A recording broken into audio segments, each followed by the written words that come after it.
Hello folks, this is April and you're watching the Android Authority channel on YouTube. HTC has been fighting a long and hard battle in the Android race, though a few months back, the company vowed to stay closer to the high-end phones market. That didn't mean staying out of the mid-range phones market. In fact, I have here a new mid-range HTC phone, the HTC Desire X. Is it desirable as its name suggests it to be? Find out in the rest of this video review.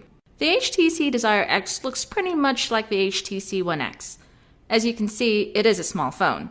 The screen diagonal is only 4 inches. It is a very pocketable phone, and it's also very easy on the hand because it is very light. The Desire X follows the minimalistic design of the HTC One series with the HTC logo over here, and the capacitive buttons here. The LED notification light is right here, and just like most mid-range Android phones, there's no front camera. This trimming here is aluminum. It runs along the top and bottom of the front and the left and right sides. It adds an air of elegance to the phone actually. I really love how I can easily reach the physical buttons with one hand. The width and height are just right. The power button is over here on top, and on the left is the headphone jack. The volume keys are here on the right. A quick note about the volume keys. They are a bit unresponsive to light tapping. You'll need to press harder to lower or increase the volume. It's probably a good thing. It can guard against accidentally increasing or decreasing the volume as you use the phone. The micro USB port is found here on the left side. The microphone's over here at the bottom. At the back is a very beautiful matte white cover. It's not glossy, so it doesn't catch fingerprints easily. This one's the 5-megapixel camera accented by a metallic blue-green border. This phone also has Beats Audio, as indicated by its logo down here. This back cover appears non-removable because you don't find any notch or lock anywhere, but if you dig your fingernail like this here and pull gently, the cover can be removed. Let's see what's underneath. Here's the removable battery. It has a capacity of 1650 mAh, which should give about 10 hours of talk time on a 3G connection. Here's the SIM tray. And here's the microSD card slot for up to 32 gigabytes of additional storage. This phone has only 4 gigabytes of internal storage, and only about 1 gigabyte of it can be used. Let's return the battery and cover now so we can fire up this phone. As you can see, the back cover snaps into place, so make sure you snap all locks firmly. Now let's check the display. Here's the familiar HTC logo and Moto, with the Beats Audio logo at the bottom. As you can see here, the phone is still booting up. Now here's the lock screen with HTC's signature lock ring. This phone runs the latest version of Ice Cream Sandwich Android 4.0.4 with HTC Sense 4.1, the same user interface as that on the HTC One X.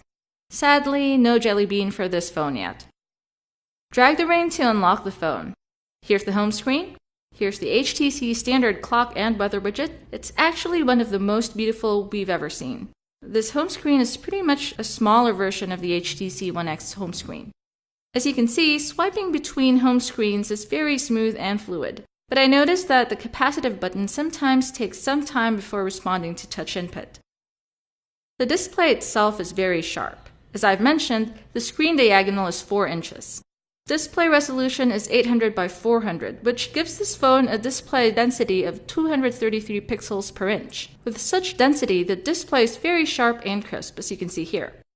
The contrast is also great.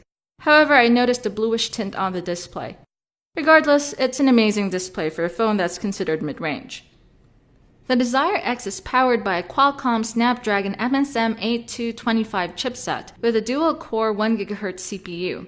It comes with 768 megabytes of RAM and 4 gigabytes of internal storage.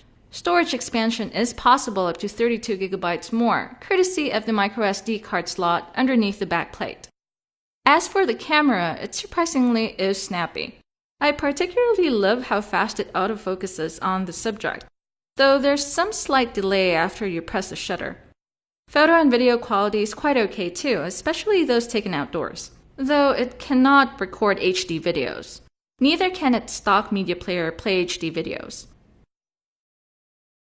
As for sound quality, Beats Audio does make a difference, especially when you plug in your headphones. Sound from the loudspeaker is loud enough, though a bit too high on the treble. As for the rest of the interface, it's pretty much stock HTC Sense 4.1 with its very beautiful themes, lots of personalization features, and eye candy. In sum, the HTC Desire X is a great mid-range phone. It has a decent build with a touch of classy design that HTC has become known for. While it doesn't have super powerful hardware, after all, this is just mid-range, it gives you sharp display on a 4-inch screen, acceptable performance for everyday use, a fast enough camera with acceptable photo and video output quality, and an overall fast and responsive user interface. Most of all, its size is perfect for the pocket and for easy grip. What do you think of the HTC Desire X? Does it have the X factor that makes you want to desire it? Share your thoughts in the comments. For more Android news and reviews, visit our website at AndroidAuthority.com. Remember to subscribe to our YouTube channel. This is April from Android Authority. Until next time, may the light side of the Android force be with you.